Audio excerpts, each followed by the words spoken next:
الحمد لله وكفى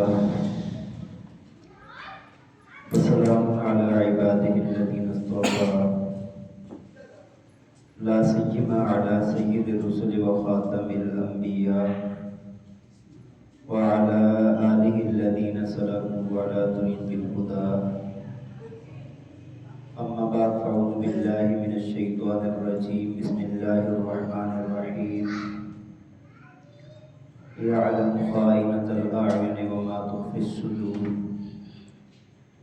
صدق الله العظيم وصدق رسوله النبي الكريم ونحن على ذلك لمن الشاهدين والشاكرين والحمد لله رب العالمين. يا رب صل وسلم دائما أبدا على حبيبك خير الخلق كلهم والحبيب الذي ترجى شفاعته لكل حول من الأحوال مقتحم. رب اشرح لي صدري ويسر لي أمري واحلل عقدة من لساني يفقهوا قولي. رب زدني علما رب زدني عملا سبحانك لا علم لنا إلا ما علمتنا إنك أنت العليم الحكيم. محبت اور شوق کے ساتھ درود پاک پڑھ لیں. اللهم صل على سيدنا ومولانا محمد وعلى آل سيدنا ومولانا محمد وبارك وسلم. اللهم صل على سيدنا ومولانا محمد وعلى آل سيدنا ومولانا محمد وبارك وسلم.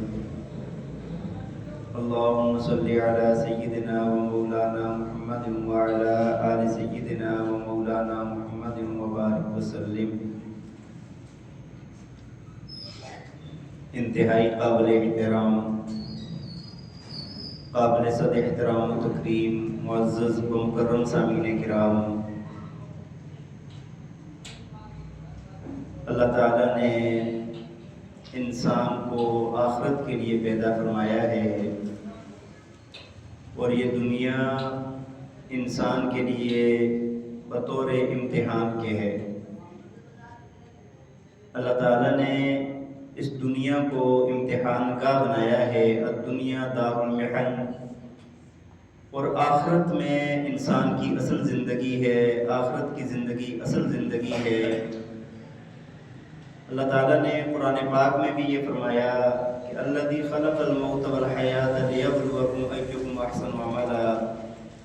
اللہ تعالیٰ نے اس کارخانہ حیات کو چلایا ہی اس لیے ہے، یہاں پر زندگی اور موت کو اللہ نے پیدا ہی اس لیے کیا ہے کہ اللہ تعالیٰ فرماتے ہیں تاکہ ہم دیکھ لیں کہ تم میں سے کون زیادہ اچھا عمل کرتا ہے. تو دنیا اللہ تعالیٰ کی خوشنودی حاصل کرنے کے لیے ایک جگہ ہے، اعمال کرنے کے لیے ایک جگہ ہے. اب یہاں پر اگر کوئی انسان اعمال اچھے کر لیتا ہے، اللہ کو راضی کر لیتا ہے، تو اس کی آخرت بن جائے گی. اور اللہ تعالیٰ زمین، آسمان اور پوری کائنات کو اکٹھا کر کے اللہ تعالیٰ مومنین کو جنت عطا فرمائیں گے. اس جنت کی اللہ تعالیٰ نے یہ بھی فرمایا ہے کہ عرضھا کعرض السماء والارض، فرمایا کہ وہ جنت اس کی چوڑائی زمین آسمان کے برابر ہے. میں نے آپ کو پہلے بھی عرض کیا تھا کہ یہ زمین ایک بہت چھوٹا سا سیارہ ہے، کائنات بہت بڑی جگہ ہے. اللہ تعالیٰ نے قیامت والے دن پوری کائنات کو توڑ کے، سب کو ختم کر کے، چاند سورج ستاروں کو ختم کر کے، اللہ تعالیٰ نے پورے نظام کو ملیا بیٹھ کر کے ایک میدان بنا دینا ہے. اور پھر اللہ تعالیٰ جو ادنا سے ادنا درجے کے جنتی کو جنت عطا فرمائیں گے. اس کے مطابق حدیث کے اندر آتا ہے، صحیح مسلم کی روایت ہے، اللہ تعالیٰ آخری جنتی کو فرمائیں گے کہ تجھے دنیا کے برابر جنت دے دوں، تو خوش ہے؟ دنیا کے بادشاہوں کی جتنی بادشاہت ہوتی ہے اتنی جنت دے دوں، تو خوش ہے؟ تو ایسے جو لوگ بھی ہیں نا جن نے پوری دنیا پر حکومت کی ہے، تو دنیا کے برابر کہہ لیں آپ. وہ کہے گا یا اللہ میں خوش ہوں. اللہ تعالیٰ فرمائیں گے کہ یہ بھی تیرے لیے ہے اور اس کے 4 گنا اور تیرے لیے ہے، مثلہ ہوا مثلہ ہوا مثلہ ہوا مثلہ ہوا۔ وہ پھر خوش ہو کر کہے گا یا اللہ میں اس پہ بہت راضی ہوں، بہت خوش ہوں، تو اللہ تعالیٰ فرمائیں گے جو دے دیا یہ بھی تیرا ہے، اس کی 10 گنا اور تیرا ہے۔ اور فرمایا کہ جو تیری آنکھوں کو اچھا لگے وہ تیرے لیے ہے، جو تیرے کانوں کو اچھا لگے وہ تیرے لیے ہے۔ تو یہ اللہ تعالیٰ نے آخری درجے کے جنتی کو عطا فرمانا ہے۔ بات یہ عرض کر رہا تھا کہ اللہ تعالیٰ نے انسان کو دنیا میں امتحان کے لیے پیدا کیا ہے اور امتحان کے لیے بھیجا ہے اور آخرت بنانے کے لیے بھیجا ہے۔ اب یہاں پر آ کے نا اب اللہ کی ذات انسان کے ساتھ بہت محبت کرتی ہے۔ حدیث شریف کے اندر آتا ہے کہ اللہ تعالیٰ نے 100 حصے محبت کے پیدا فرمائے ہیں۔ ایک حصے کو تمام کائنات کے انسانوں، جانوروں، حیوانوں، ہر چیز کے اندر اللہ نے ایک حصے کو تقسیم کر دیا ہے اور 99 حصے محبت کے اپنے پاس رکھے ہیں۔ اب اللہ تعالیٰ دیکھیں اپنا ایک حصے کا اثر ہم دیکھتے ہیں کہ مائیں اپنی اولاد سے کتنی محبت کرتی ہیں، جانور اپنی بچوں سے کتنی محبت کرتے ہیں۔ حدیث کے اندر آتا ہے کہ جو جانور اپنے بچے پر پاؤں نہیں رکھتا یہ بھی اس کی محبت ہے، یہ بھی اسی ایک حصے کا اثر ہے۔ یہاں پر ہم دیکھتے ہیں کہ والدین اولاد کے لیے جان کی بازی لگا لیتے ہیں، تو یہ وجہ یہ ہے محبت ہے۔ تو جس اللہ کے پاس 99 حصے محبت کے ہیں وہ اس کی محبت کیسی ہوگی، اس محبت کا ہم کیسے تصور کر سکتے ہیں۔ تو اللہ تعالیٰ کی ذات نے ہمیں دنیا میں بھیجا، اب اللہ یہ چاہتا ہے کہ انسان سارے کے سارے جنتی بن جائیں، یہ سارے کے سارے اچھے اعمال کریں، یہ دکھ درد سے بچ جائیں۔ اللہ تعالیٰ کی چاہت یہ ہے کہ انسان جہنم سے بچ جائے، لیکن انسان کو یہاں پر اختیار دیا ہوا ہے، اچھے برے اعمال کر سکتا ہے، اچھے برے اعمال کر سکتا ہے۔ تو اب یہاں پر چونکہ یہ اختیار ہے اور اللہ کی چاہت یہ ہے کہ یہ انسان اچھے کام کر کے مرے۔ وَلَا تَمُوتُنَّ إِلَّا وَأَنْتُمْ مُسْلِمُونَ، تم میں سے کسی کو موت نہ آئے مگر وہ فرمانبردار اور مسلمان ہو۔ تو اللہ تعالیٰ کی ذات والدین سے، اولاد سے، یاروں دوستوں سے، رشتہ داروں سے، عزیز و اقربا سے، کائنات کے کسی بھی انسان سے تمام سے زیادہ اپنے بندوں پر رحم کرنے والی ذات ہے، محبت اور شفقت کرنے والی ذات ہے۔ اسی وجہ سے کہا جاتا ہے نا ارحم الراحمین، اللہ کیا ہے؟ تمام رحم کرنے والوں سے زیادہ رحم کرنے والا ہے۔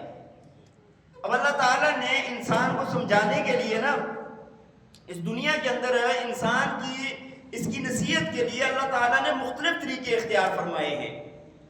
جتنے بھی انبیاء اللہ نے بھیجے ہیں انسان کو نقصان سے بچانے کے لیے بھیجے ہیں کہ اس کا نقصان نہ ہو جائے۔ اللہ تعالیٰ نے جتنی کتابیں صحیفے نازل کیے ہیں اس کا مقصد کیا ہے؟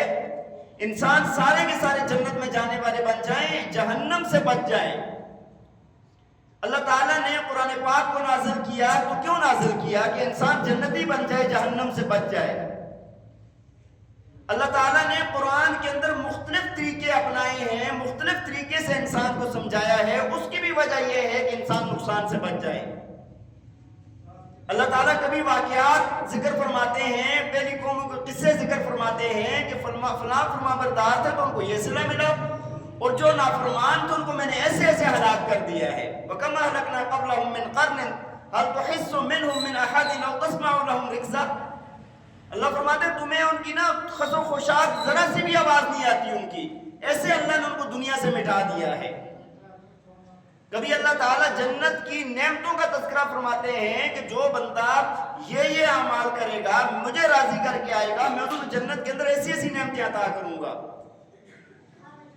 مَا لَا عَيْنٌ رَأَتْ وَلَا أُذُنٌ سَمِعَتْ وَلَا خَطَرَ عَلَى قَلْبِ بَشَرٍ، ایسی نعمتیں ہوں گی کسی آنکھ نے دیکھی نہیں ہے، کسی کان نے سنی نہیں ہے، کسی انسان کے دل میں اس کا خیال بھی نہیں گزرا۔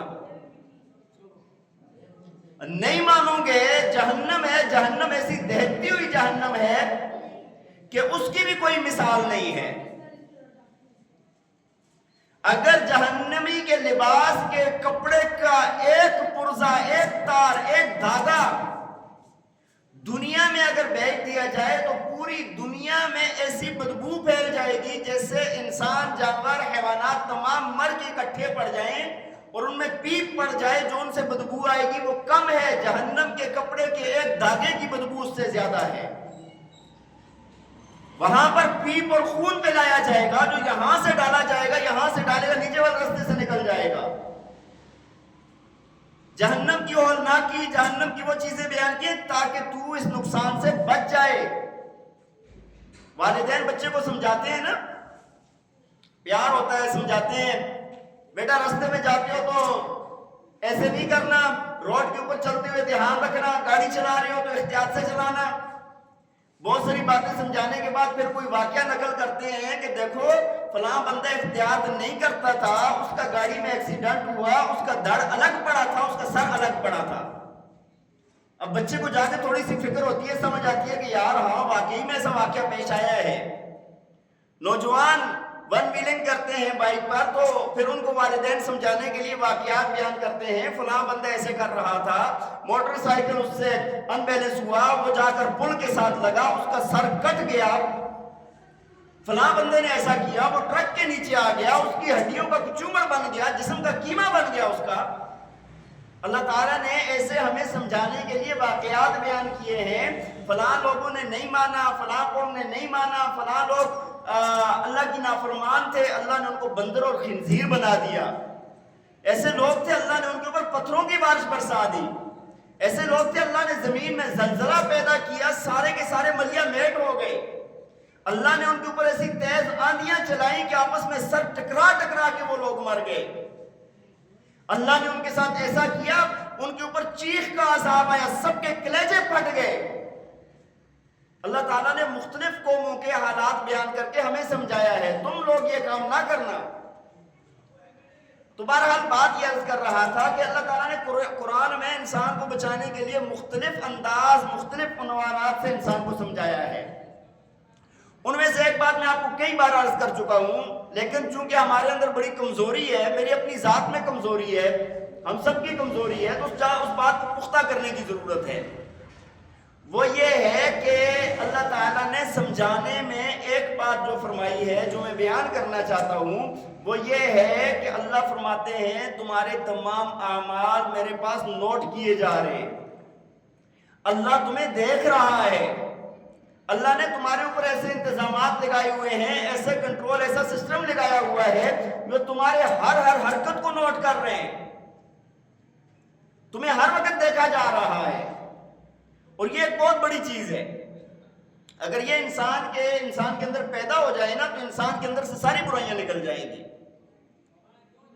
ایک بندے کو ایک تصور قائم ہو جاتا ہے، ایک خیال پیدا ہو جاتا ہے۔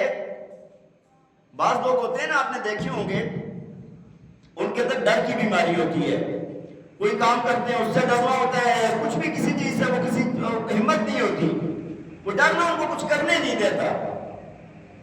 ایسے ہی انسان کو جب یہ تصور آ جاتا ہے، یہ خیال پختہ ہو جاتا ہے کہ میرا رب مجھے دیکھ رہا ہے، اب یہ انسان اللہ کی نافرمانی نہیں کر سکتا۔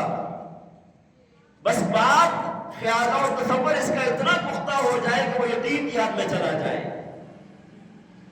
اللہ تعالیٰ نے یہ بات بھی نا قرآن میں بڑے مختلف طریقوں سے اور بڑے اچھے اور احسن انداز میں انسان کو سمجھائی ہے۔ سب سے پہلی بات تو یہ فرمائی کہ بھائی میں تمہیں ہر وقت دیکھ رہا ہوں، واللہ من ورائہم محیط، اللہ نے تمہیں گھیرا کیا ہوا ہے، واللہ علیم بذات الصدور، اللہ تمہارے دل کے خیالات اور دل کے اندر کی بات کو بھی جانتے ہیں۔ اللہ تعالیٰ نے یہ بھی فرمایا ہے، الم تر ان اللہ یعلم ما فی السماوات و ما فی الارض ما یکون من نجوى ثلاثۃ الا هو رابعهم ولا خمسة الا هو سادسهم ولا ادنى من ذلك ولا اكثر الا هو معهم اينما كانوا۔ اللہ تعالیٰ فرماتے ہیں کیا تمہیں پتہ نہیں ہے میں زمین آسمان کی ساری خبریں رکھتا ہوں، مجھے زمین آسمان کے ہر ذرے کا علم ہے، ہر بات کا علم ہے۔ جب تم 3 لوگ بیٹھ کے نا بند کمرے کے اندر، بند گھر کے اندر، محفوظ جگہ پر 3 بندے بیٹھ کے مشورہ کرتے ہو، چوتھا تمہارے ساتھ میں ہوتا ہوں، یہ تصور کر لو۔ جب تم 5 ہوتے ہو تو چھٹا تمہارے ساتھ میں ہوتا ہوں۔ فرمایا کہ اگر اس سے کم ہو جاؤ یا زیادہ ہو جاؤ، 3 سے کم ہو جاؤ یا زیادہ ہو جاؤ، فرمایا تمہارے ساتھ میں موجود رہتا ہوں ہر وقت۔ اب انسان کس سے چھپ سکتا ہے؟ اپنے رب سے چھپ سکتا ہے؟ ساری چیزوں سے چھپ سکتا ہے، سارے انسانوں سے چھپ جائے گا، لیکن رب تعالیٰ کی ذات پر چونکہ حاضر ناظر ہے، اللہ کی ذات حاضر ناظر ہے کہ نہیں ہے؟ اللہ کی ذات ہر جگہ موجود ہے کہ نہیں ہے؟ ہمارا عقیدہ ہے، ایمان والوں کا یہ عقیدہ ہے کہ اللہ کی ذات ہر جگہ حاضر ناظر ہے، موجود بھی ہے، دیکھ بھی رہی ہے۔ اس خیال کو پختہ کرنے کی ضرورت ہے کہ اللہ کی ذات ہمیں دیکھ رہی ہے۔ کہیں پر لکھا ہو نا کہ کیمرے کی آنکھ آپ کو دیکھ رہی ہے، تو وہاں پر ہم کتنے محتاط ہو جاتے ہیں۔ مجال ہے وہاں پر کوئی حرکت کرے، خواہش کرتے ہوئے بھی لوگ احتیاط کرتے ہیں، لیکن جب اللہ کی ذات کا ہمیں یقین ہے کہ اللہ کی ذات ہمیں دیکھ رہی ہے، اس کے باوجود بھی وعلیکم السلام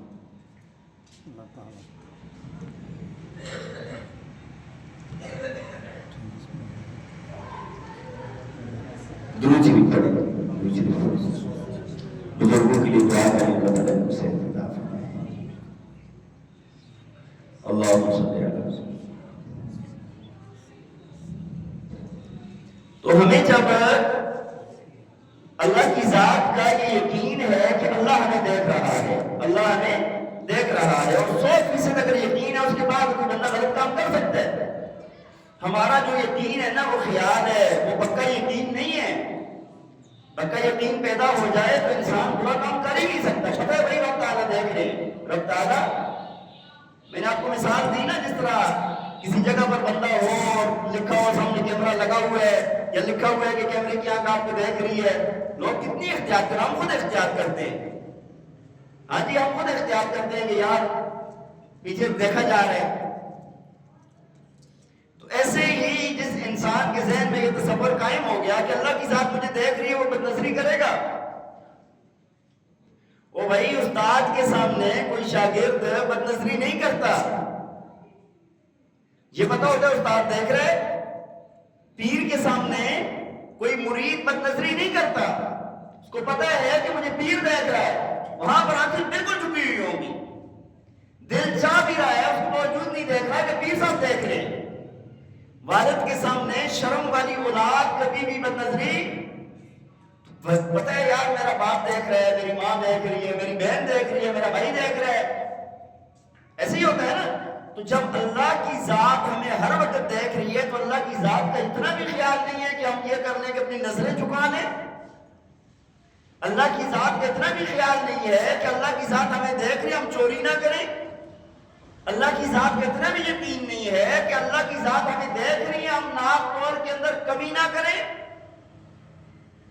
جب اللہ کی ذات کا یقین ہے تو پھر کیوں ہو رہا ہے؟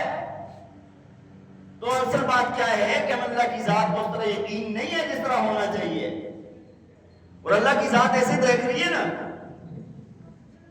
ایک جگہ پر فرمایا یعلم خائنۃ الاعین وما تخفی الصدور، اللہ تعالیٰ فرماتے ہیں کہ اللہ تعالیٰ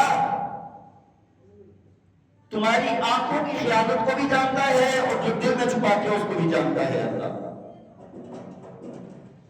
ایک بندہ بالکل ایسے بیٹھے ہوئے مجلس میں بیٹھا ہوا ہے نا، اور آنکھوں کے کناروں سے کوئی وہ دیکھ سن کر رہا ہے، اگر کسی کو پتہ نہ بھی چلے اللہ کی ذات کو پتہ چلتا ہے۔ اس کو تو چھوڑے، کوئی حرکت نہ دے، چہرے کو آنکھوں کو کوئی حرکت نہ دے، دل کے اندر خیال پیدا ہوا ہے اللہ اس کو بھی جانتا ہے۔ اللہ کی ذات سے ہمیں حیا آنی چاہیے۔ جب انسان کا دین پختہ ہوتا ہے نا، اس کی سب سے پہلی بات یہ ہوتی ہے کہ بندے کو حیا آنا شروع ہو جاتی ہے۔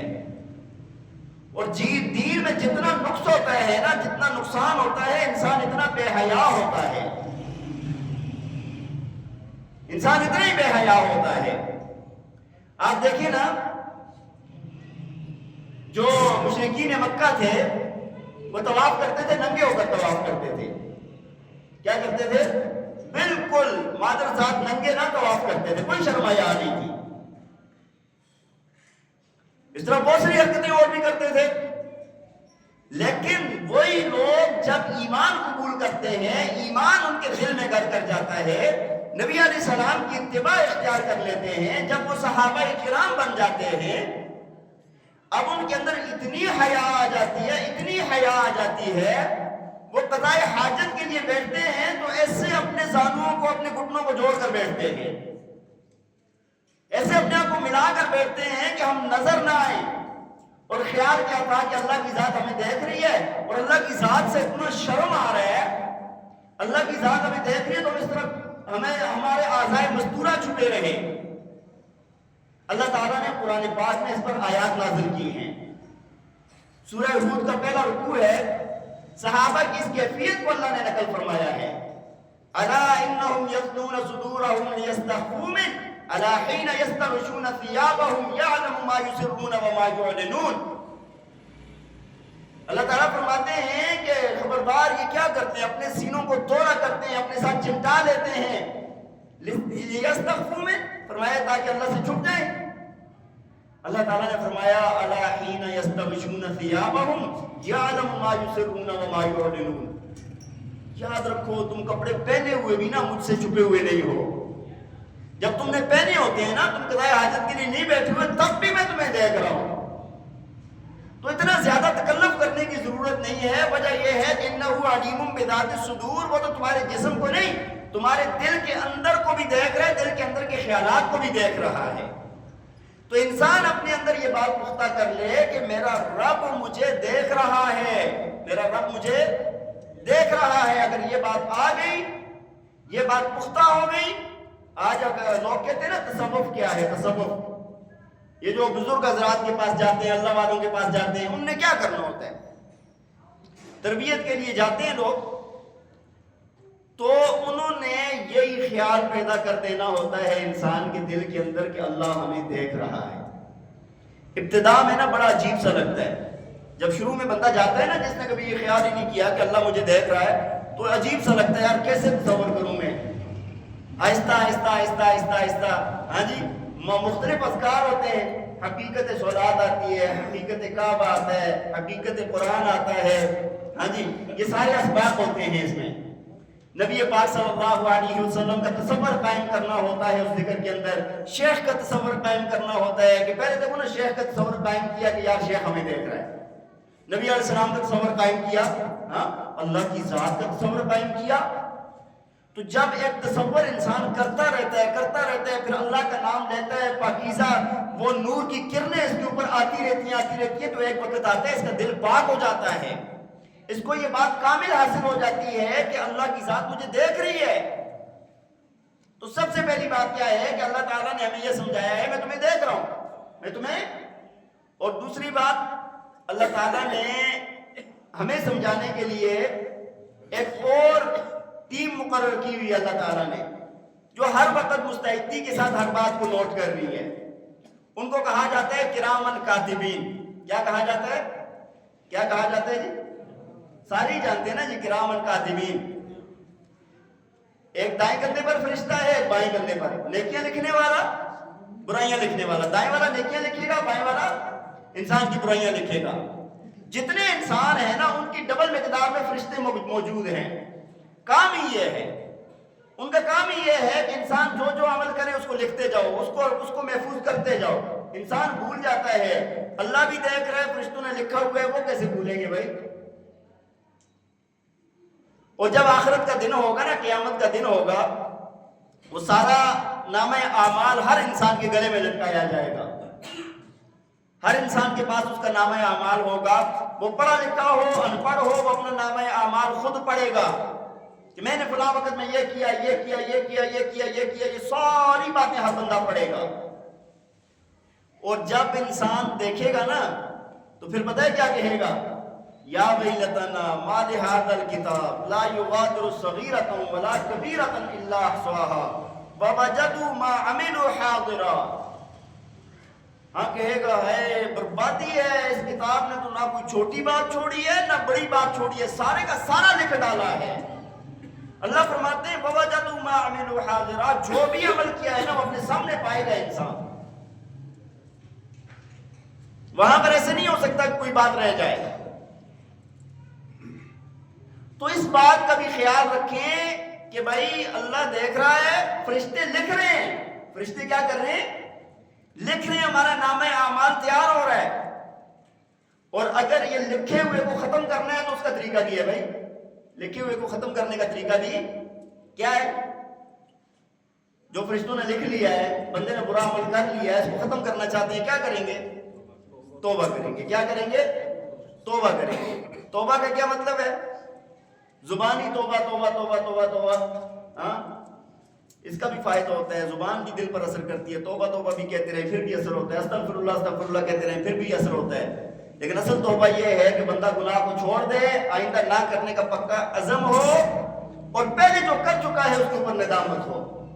ان تین باتوں کے ساتھ اگر ایک بندہ اللہ کے سامنے معافی مانگتا ہے تو اللہ تعالیٰ اس گناہوں کو معاف کر دیتے ہیں، فرشتوں کو بھول جاتا ہے، لکھا ہوا مٹ جاتا ہے، اس جگہ پر اللہ نیکیاں لکھوا دیتے ہیں. اولئک یبدل اللہ سیئاتہم حسنات. انسان کی برائیوں کی جگہ اللہ بدل کے نیکیاں لکھوا دیتے ہیں. یہ بھی رب تعالیٰ کی مہربانی ہے. توبہ کریں، سارے روز توبہ کیا کریں. غلطی ہو جائے توبہ کیا کریں. اچھا، ایک بات اور اللہ تعالیٰ نے فرمائی. انسان جو ہے نا، قیامت والے دن حدیث شریف کے اندر آتا ہے، جب اس پر گواہیاں گزریں گی نا، یہ انکار کرے گا کہ یا اللہ میں نے نہیں کیا، میں نے نہیں کیا، میں یہ سارا ٹھیک نہیں لکھا ہوا، یہ لکھا ہوا ٹھیک ہے، میں نے نہیں کیا. انکار کر دے گا. یہاں پر دنیا میں انکار کر دیتا تھا، وہاں پر بھی انکار کر دے گا. ہاں، اگر میرا اپنا جسم میرے خلاف گواہی دے، میرا اپنا جسم بول کر کے ہے تو میں مانوں گا، ورنہ میں نہیں مانوں گا. اللہ تعالیٰ فرمائے گے کفا بنفسک اليوم علیک حسیبا. تیرا نفس آج تیرے لیے کافی ہے. ہاں، آج وہی گواہی دے گا. فرمایا کہ اس کی زبان کو مہر لگ جائے گی اور اس کا جسم بول کر کہے گا ہاں میرے ساتھ یہ گناہ کیا تھا، میرے ساتھ یہ گناہ کیا تھا، میرے ساتھ یہ گناہ کیا تھا. اللہ تعالیٰ نے سورہ یاسین میں فرمایا، یہ سورہ یاسین میں اس کی تفصیل ہے. اللہ تعالیٰ فرماتے ہیں اليوم نختم علی افواہہم وتکلمنا ایدیہم وتشہد ارجلہم بما کانوا یکسبون. اللہ فرماتے ہیں ہم نے زبان پر مہر لگا دینی ہے. پھر وتکلمنا ایدیہم، تمہارے ہاتھ ہم سے باتیں کریں گے. وتشہد ارجلہم بما کانوا یکسبون، تمہارے پاؤں گواہی دیں گے. جو تم نے کیا ہے نا، تمہارے ہاتھ پاؤں بول بول کر گواہی دیں گے. چھپ جائیں ساری دنیا سے. اپنے اندر یہ تصور قائم کر لے، نہیں دیکھ رہا کوئی، فرشتے نہیں لکھ رہے، اپنے آپ سے کدھر جائیں گے؟ ساری کائنات سے چھپ گئے، اپنی جان سے کدھر چھپیں گے آپ؟ اللہ تعالیٰ نے دوسری جگہ پر بھی فرمایا ہے حتی اذا ما جاءوا شہد علیہم سمعہم وابصارہم وجلودہم بما کانوا یعملون. فرمایا کہ جب قیامت والے دن اللہ کے ہاں حاضری ہوگی نا، تو فرمایا کہ انسان کی آنکھیں، کان اور اس کے جو ہے نا جلد ہے نا، چمڑی، یہ گواہی دے گی جو جو کام کیا ہے. تو انسان بڑے غصے سے کہے گا قالوا لجلودہم لما شہدتم علینا، کیوں گواہی دے رہے ہو میرے خلاف، کیوں بول رہے ہو؟ تو جسم بول کر انسان کو جواب دے گا قالوا انطقنا اللہ الذی انطق کل شیء. ہاں، جسم کہے گا کہ آج اسی اللہ نے مجھے بولنے کی طاقت دی ہے جس نے ہر چیز کو بولنے کی طاقت دی تھی. زبان بھی تو گوشت کا ایک لوتھڑا ہے نا، زبان بھی گوشت کا ایک لوتھڑا ہے، یہ بول سکتی ہے، اللہ جسم پورے کو بولنے کی طاقت دے گا. تو بھائی اپنے اللہ تعالیٰ دیکھیں ہمارا کیسا انتظام کر رہا ہے کہ یہ انسان غلط کام سے، برائی سے بچ جائے. کیسا تصور قائم کیا جا رہا ہے، کس انداز سے سمجھایا جا رہا ہے. پہلے اللہ بتاتا ہے میں خود دیکھ رہا ہوں، میرے فرشتے لکھ رہے ہیں. وہ بھائی تیرا جسم، اپنا جو جسم ہے نا، جس کو تو اپنا سمجھتا ہے، جس کو تو اپنا سمجھتا ہے، یہ گواہی دے رہا ہے کہ تم نے یہ کام کیے ہیں، یہ تیرے خلاف گواہ بن رہا ہے. یہاں پر ہم اپنے جسم کو اپنا سمجھتے ہیں نا، جوان ہو جاتے ہیں، جسم کے اندر گرم خون آ جاتا ہے، پھر تو ماں باپ کو بھی آنکھیں دکھاتے ہیں، ہاں، اساتذہ کو بھی آنکھیں دکھاتے ہیں، پھر تو بڑا چھوٹا نہیں رہتا. دینی تربیت نہ ہو نا، پھر بڑا چھوٹا نہیں رہتا. لیکن ایک وقت آتا ہے کہ جو یہ بتاتا ہے کہ بھائی تیرے اندر کچھ بھی نہیں ہے. ایک وقت ایسا آتا ہے بڑے بڑے پہلوانوں کو آپ دیکھ لیں، بڑے بڑے لوگوں کو دیکھ لیں کہ ہاتھ میں چائے کا کپ تک نہیں اٹھا سکتے. جو بندہ جتنا عروج پر ہوتا ہے نا، اللہ دنیا کو دکھاتا ضرور ہے کہ میں جو طاقت دینے والا ہوں نا، تو میں ختم کرنے پر آؤں تو ایسا ختم کر سکتا ہوں. وہ ایک ویڈیو میرے سامنے سے گزری، ایک بندہ چیمپئن رہا میرا خیال ہے کئی سالوں تک، اور سینکڑوں کیجی وزن اٹھاتا تھا، وہ ایکسرسائز کرتا تھا. یقین مانے وہ چل رہا تھا تو وہ گھٹنوں کے بل چل رہا تھا، اتنی چھوٹی سی سیڑھی سے اوپر وہ پاؤں نہیں رکھ سکتا تھا. بیساکھیاں لگی ہوئی، ابھی عمر 60 سال بھی نہیں ہوئی. یہ نہیں ہے کہ وہ بہت بوڑھا ہو گیا. اتنا جس بندے کو اللہ نے طاقت عطا فرمائی ہے، اللہ نے لوگوں کو اس کا زوال بھی دکھایا ہے کہ جو سمجھتا تھا کہ بھائی میرے سامنے کوئی چیز کچھ نہیں ہے، یہ اللہ کا ایک نظام ہے. تو یہ جو آج جوان ہے نا، جو یہ سمجھتے ہیں کہ بھائی ہمارے اندر طاقت ہے، قوت ہے، ہمارا اپنا جسم ہے، ہم جو مرضی کریں، رب کی بھی نافرمانی کریں، والدین کی بھی نافرمانی کریں، جیسے دل چاہے کریں. وہ دیکھ لیں یہ بڑے بڑے بزرگ جو چل نہیں سکتے، پھر نہیں سکتے، اپنے وقت کے اندر بڑے بڑے طاقتور تھے یہ. لیکن ایک وقت آتا ہے اٹھنا بیٹھنا مشکل ہو جاتا ہے، ہر انسان پر آتا ہے. جس کو بھی عمر ہوگی تو بھی یہ وقت آئے گا اس پر. تو بہرحال ہمارے اپنے اعضاء بھی ہمارے اپنے کسی کے دیے ہوئے ہیں. اور ایک چیز جو ہمارے لیے ہر وقت ریکارڈنگ کر رہی ہے، ہمارے اعمال کو اپنے اندر محفوظ کر رہی ہے، جو ہمارے ساتھ ہر وقت ایک کیمرہ لگا ہوا ہے، وہ ہے زمین. وہ کیا ہے؟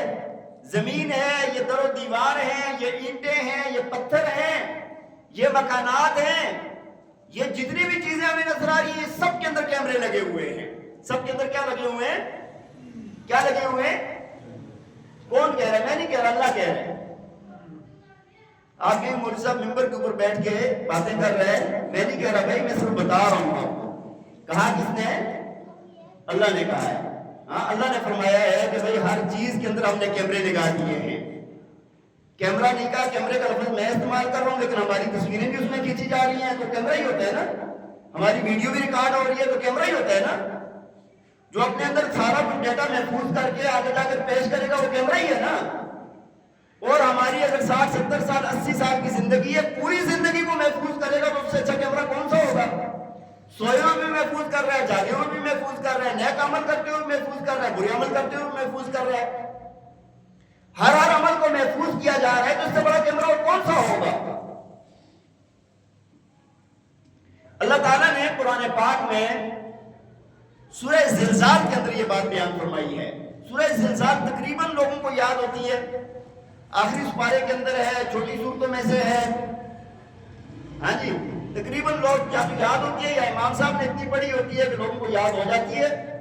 اللہ تعالیٰ نے سورت کی ابتدا میں قیامت کی ابتدائی ہولناکی کو بیان کیا ہے. پہلی آیات میں اذا زلزلت الارض زلزالها واخرجت الارض اثقالها وقال الانسان ما لها يومئذ تحدث اخبارها بان ربك اوحى لها.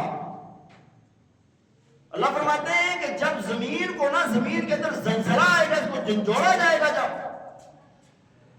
پوری زمین کو اللہ جھنجھوڑے گا، ہلائے گا. وَأَخْرَجَتِ الْأَرْضُ أَثْقَالَهَا، فرمایا کہ زمین اپنے سارے کے سارے بوجھ، سارے کے سارے خزانے باہر پھینک دے گی. انسان دیکھے گا، حیران و ششدر رہ جائے گا. وَقَالَ الْإِنسَانُ مَا لَهَا، انسان کہے گا اس کو کیا ہو گیا ہے. یومئذ تحدث اخبارها، اللہ فرماتے ہیں اس دن یہ زمین اپنی خبریں بیان کرے گی. یہ زمین بتائے گی کہ فلاں بندے نے یہ کام کیا، فلاں نے یہ کیا، فلاں وقت میں ہوا، ایسے ایسے، وہ سب کچھ بتائے گی یہ زمین. کیوں؟ بِأَنَّ رَبَّكَ أَوْحَى لَهَا، کیونکہ تیرے رب نے اس کو یہ حکم دیا ہوگا. کس نے حکم دیا ہوگا؟ کس نے حکم دیا ہوگا؟ تیرے رب نے اس کو یہ حکم دیا ہوگا. اسی وجہ سے علماء نے لکھا ہے کہ جب عید کی نماز کے لیے آئیں تو آتے ہوئے ایک راستے سے آئیں اور جاتے ہوئے دوسرے راستے سے جائیں. کیوں؟ کیوں جی؟ آپ ہر عید میں سنتے ہیں، آپ کرتے بھی ہیں، زیادہ تر حضرات یہ کرتے بھی ہیں کہ یار ایک رستے سے آتے ہیں دوسرے رستے سے جاتے ہیں، تو اس کی وجہ کیا ہے؟ اس وجہ سے کہ بھائی آنے والا رستہ بھی گواہ بنے گا، یا اللہ میرے اوپر چل کر گیا تھا عید کی نماز کے لیے، جانے والا رستہ بھی گواہ بنے گا کہ یا اللہ میرے اوپر یہ عید کی نماز پڑھ کے واپس گیا تھا۔ علماء نے یہ بھی لکھا ہے کہ نماز اگر پڑھتے ہیں، ایک جگہ فرض پڑھے ہیں، اگر کسی کو کوئی تنگی تکلیف نہیں ہے تو سنتیں یا نوافل آپ دوسری جگہ پر پڑھے ہو جائیں، پڑھیں، یہ جگہ بھی گواہ بن جائے، وہ جگہ بھی گواہ بن جائے۔ مگر زمین نیک اعمال کو بھی نوٹ کرتی ہے، یہ ساری گواہی دے گی قیامت والے دن، اور برے اعمال کو بھی نوٹ کرتی ہے۔ اب صحابہ کرام کی پاکیزہ جماعت کو اگر آپ دیکھیں نا، اللہ تعالیٰ نے صحابہ کرام کو جو کچھ عطا کیا تھا، جس طرح کی مثالی جماعت نبی پاک صلی اللہ علیہ وسلم کے ہاتھ پر تیار ہوئی ہے، کائنات میں نہ اس سے پہلے ایسے لوگ آئے نہ بعد میں آئیں گے۔ ان کی مثال نہ پہلے آپ کو ملے گی نہ بعد میں ملے گی۔ صحابہ سے اونچے لوگ، انبیاء کے بعد سب سے اونچے مقام والے کون ہیں؟ سب سے اونچے مقام والے کون ہیں؟ صحابہ کرام ہیں۔ کھل کر کہا کریں کون ہے؟ او بھائی، استاد جب بہت قابل ہو، استاد جب بہت اعلیٰ درجے کا ہو تو اس کے شاگرد بھی تو اعلیٰ ہوتے ہیں نا۔ ان کے استاد کون ہیں؟ حضور نبی پاک صلی اللہ علیہ وسلم۔ آپ سے بڑا استاد کوئی اور ہوگا؟ اللہ تعالیٰ نے آپ کی ذمہ داری لگائی ہے کہ آپ یعلمہم الکتاب والحکمہ، اللہ نے فرمایا ویزکیہم، اللہ نے فرمایا نا ان کو، آپ کو فرمایا کہ ان کا تزکیہ بھی کریں، ان کو کتاب بھی سکھائیں، ان کو معرفت بھی سکھائیں، ان کو حکمت بھی سکھائیں۔ اب نبی علیہ السلام کی ذمہ داری ہے، آپ نے سکھایا، دین پہنچایا، انہوں نے سیکھا، ان لوگوں نے ایسا سیکھا کہ اس سے بڑی مثال ہمیں اور کوئی۔ استاد بہت اعلیٰ تھا، استاد بہت اعلیٰ تھا، اس وجہ سے شاگرد بھی بہت اعلیٰ تیار ہوئے ہیں۔ اللہ تعالیٰ نے قرآن پاک میں خود ہی بیان فرما دیا، رضی اللہ عنہم ورضوا عنہ، میں ان سے راضی ہو گئے، مجھ سے راضی ہو گئے ہیں۔ نبی علیہ السلام خود فرما رہے ہیں، یہ میرا صحابی ہے نا، اس کو جنت کے 8 دروازے بلائیں گے، 8 کے 8 کہیں گے ادھر سے داخل ہو جا۔ ایک ایک کو کہہ رہے ہیں نبی علیہ السلام، یہ جنت میں جائے گا، یہ جنتی ہے، جنتی کو دیکھنا ہے، دیکھو وہ جا رہا ہے۔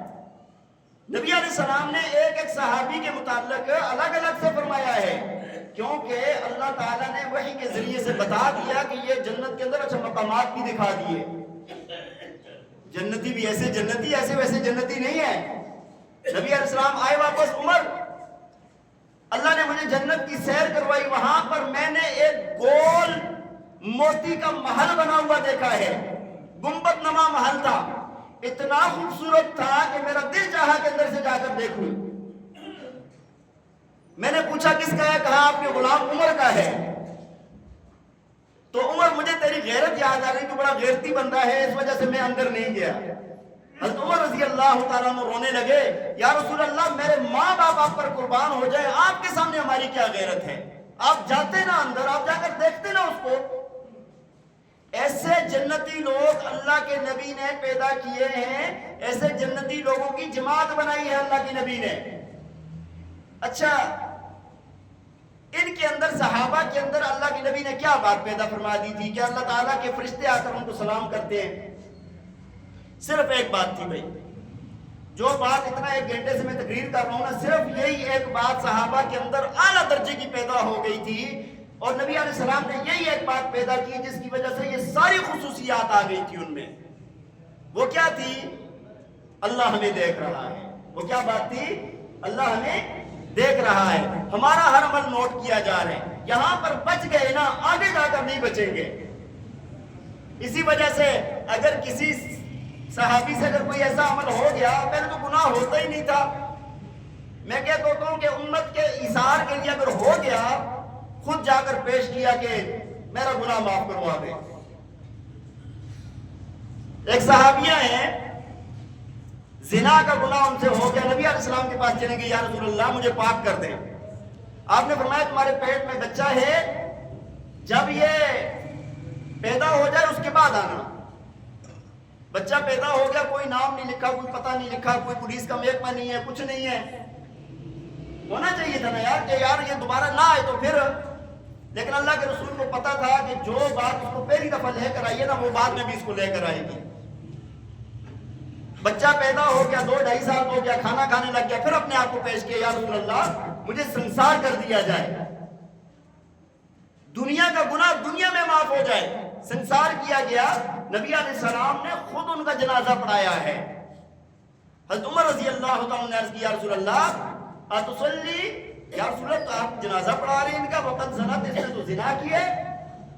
نبی علیہ السلام نے فرمایا عمر تو نہیں جانتا, اس نے جو توبہ کی ہے نا, اگر پورے اہل مدینہ پر تقسیم کی جائے نا اللہ سارے مدینے والوں کی بخشش کر دے, ایسی توبہ کی ہے اس نے.